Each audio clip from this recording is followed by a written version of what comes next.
Ooh, that looks tasty. Welcome folks, today the Hungry Gamer is back with another mini preview, and today we're talking about Luthier, or Luthier, or something like that. But as a good old American, I'm gonna call it Luthier by Dave Beck from Paverson Games. Now, this is one that is, unfortunately, a mini preview because I received this game in the mail on Monday.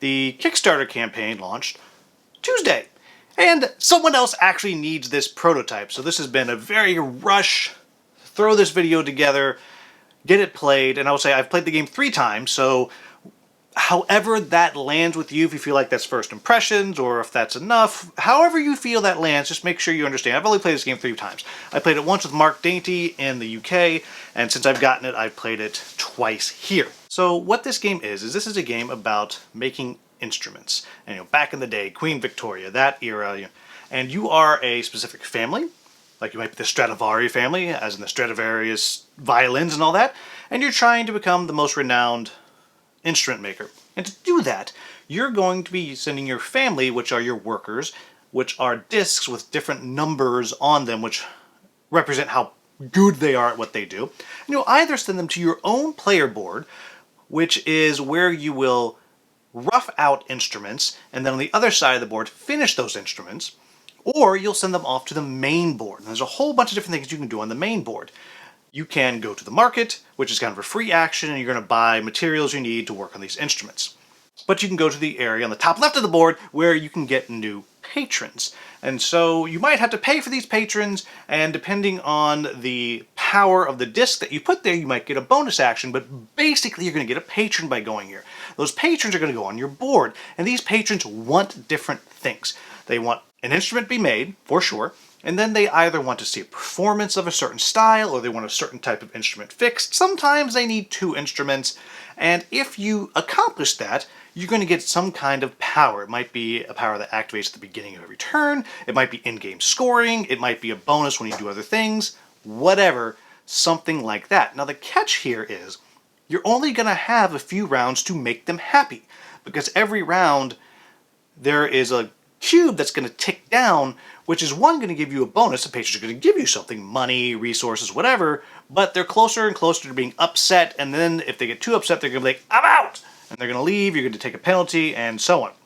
Then, the bottom left of the board, that's where you do performances. You're going to go there, you're going to pick a type of performance to do, and you're going to chuck some dice. And there's various ways of mitigation. There's a track that you can go up there which will let you reroll dice and get better dice, blah, blah, blah, blah, blah. But basically, you're going to do a performance, you'll get some money, maybe some prestige, and you might get to play, and you might be able to put a performance token out into the middle of the board, which is this kind of area control game. I'll talk about that briefly in a moment. And then, of course, that can get you along the way towards pleasing your patron. The top right of the board, that's where you get new instruments. Very simple, you go there, get an instrument, and again, you might get bonuses with a powerful enough disc that you put there, and again, that's what you need in order to, one, get points, also please your patrons. Then the bottom right of the board, that's where you go do a repair. You just find some kind of instrument and you fix it. It's just straight up pay the resources, get a little bonus, and more importantly, please those patrons. In the middle there is the balcony. That's where you're going to be able to take turn order from somebody. And that's also where you're going to be able to go to get a few little bonuses here and there, but most importantly, claim these contracts, for want of a better term. So it might be if you have done 4 different performances, you can put a trophy out there, and that's 1 going to get you points, but 2 is going to unlock something in your player board, some kind of new power. And then all of this kind of comes around to the middle of the board. Every time you make an instrument, you're going to put an instrument out on the board. Every time you do a repair or a performance, you're going to do the same thing, and depending on what kind of performance or what you repaired or what you made is going to determine where you're going to get to put it. And at the end of the game, there's going to be an area control for who has the first chair. And there's various ways you get the first chair, and I'm not going to go into that, but it is important to note that anytime you take the first chair, you're going to get a good bonus. If you just go out there and it's not the first chair, you'll get a lesser bonus. And so you're going to do all of that for 6 rounds. As you're going through, twice in the game, you're going to wind up getting an extra worker, and you can buy apprentices to help you out, and as you go up the various tracks on the board, you'll be able to turn your workers into specialized workers. The last game I played, every time I played my 5 from then on, I also got $5 for doing it, and so on and so on. And you're going to play for 6 rounds, and at the end of 6 rounds, whoever has the most points or prestige is going to win. So, what do I like about this game? First off, and this is just a prototype, but first off, the game is it's beautiful. It is a beautiful looking game. I cannot express that enough. The second thing I'll say is the gameplay itself is pretty darn elegant, which I guess makes sense for such an elegant theme, right? But everything really does work together. Even though there's a lot going on, it's actually not that hard to learn and understand what you're going to do. The next thing I'm going to say is the way it works out as you're placing your discs out there, if multiple people place their discs in the same area, then you bring out the resolution board, more on that in a minute, and you're going to bring that out and you're going to put the discs out and you're going to arrange them in power order, and that's the order you get to activate in. So it behooves you to have a stronger worker in place because you'll get first choice, because if someone takes what you want, they've taken what you want. Now there is always something that you can do, but you may lose what you want. Along with that, you're also determining what areas of the board act when. So if I have this plan that I'm going to go to this one place, I'm going to get an instrument, and I'm going to pay a high enough person so I can put it right onto my roughing board, and then I'm going to go to my board, and I'm going to rough out those instruments, whatever. But somebody messes up my order that I need to do this in, well, I'm out of luck. So there's this very interesting order of operations that you're playing with. Along with that, as you're going through, even if other players aren't necessarily messing with the order, this becomes, I think, the key to the game is this order of operations. Left to my own devices, can I figure out the perfect order to do things in to get what I need done? Because 6 turns is actually not that long when you're thinking of this game as a whole. I also mentioned a couple times this idea of you get powers if you put a high enough worker out there, and I think that's great. I love that. It makes this really interesting dynamic. If every time you place someone, you're thinking, okay, I want to make sure I get what I want. So it's good to go with a high number here, but if I go with a high number over here, I'm going to get this bonus. And that bonus is really going to help me out because that bonus is going to let me do this thing here. And every single placement, you're trying to figure out what is the best thing to put out there. And I really think that works very, very well. The next thing is I really like the variety in both the market and the patrons. Each patron gives you something different every time they kind of tick down. I love thematically how they're getting irritated as they're waiting for their instruments. But if you give them one thing, they're like, oh, I'm happy now. But all the powers that they have, the things that you get, I think that works really, really well. And I also love that the market changes every single round. So I may have a surplus of metal from a previous round, and then this next round, the value of metal is really high, so suddenly I can flip that now and turn that into something else later. I think it's a very minor part of the game, but I just think it is so well done. I really, really like that. And the last thing I'm going to say is, I appreciate the ramp up of the game.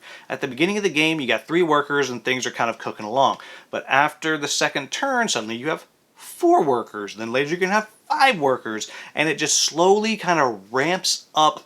And as a result, at the beginning of the game, it kind of is letting you get your feet wet every single game to kind of figure out what direction you're going before it really starts piling on. And I think that works really, really well. So what are my quibbles with the game? Well, the first thing is, and this is the biggest one, this thing here is called the resolution board. And you take it and you put your discs on it and from left to right, whatever, blah, blah, blah. I explained it. This should be called the resolution board, and I'm angry about it. Dave Beck fixed that. This is the resolution board. How dare you miss that pun? Now, the next thing I'm going to say is, because the game has that ramp up, you find that in the last couple of turns, the game intensely slows down because you're trying to work out that order of operations I keep talking about, which I think is really, really cool, but it really makes for an incredible brain burn towards the end of the game, which means that this game, more than any game I've covered recently, not more than any game I've ever covered, but has more of a risk for a problem with players with AP than any game I've played recently. Because if you know me, you know that I play quick. in general. I'm out there and I'm like, you know what? I've making my choice. I'm going to deal with it. I'm going to figure it out. I'm going to go. I found myself stopping and thinking about my turns in this game more than any game I've played in recent memory. It's just the consequences for making a substandard choice early on in the round can be devastating the rest of the round. So there is a lot of AP potential here because you have a lot of choices, and as I keep saying, that order of operations is so unbelievably important. You're trying to figure out where do I need to go, and you're stopping and thinking, and then you're stopping and thinking when it's your turn to activate. Wait, if I activate this one, what are the repercussions for all these things? It's just a lot going on that you have to really keep in mind all the time. And then the next thing is a small thing. Just keep in mind there is some hidden information in this game. You're putting your workers out face down, so it's possible that you just, because you don't have the information, you don't get what you need. That doesn't bother me at all, but I was chatting with somebody and they were specifically asking me about, is there hidden information? Because I hated hidden information. And I was kind of explaining. So there's a tiny bit of hidden information in there. But really the main thing I really am hoping that you take away from this is this game, while all of its individual parts are very simple and very easy, this game is deceptively heavy. If you're coming from Distilled, this game is way heavier than Distilled, even though if you read through the book and learn how everything works, you wouldn't think so.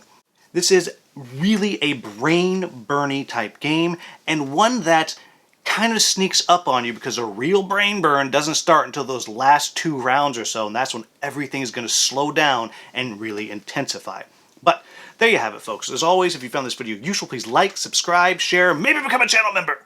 As always, thank you so much for watching. Have a wonderful, wonderful day.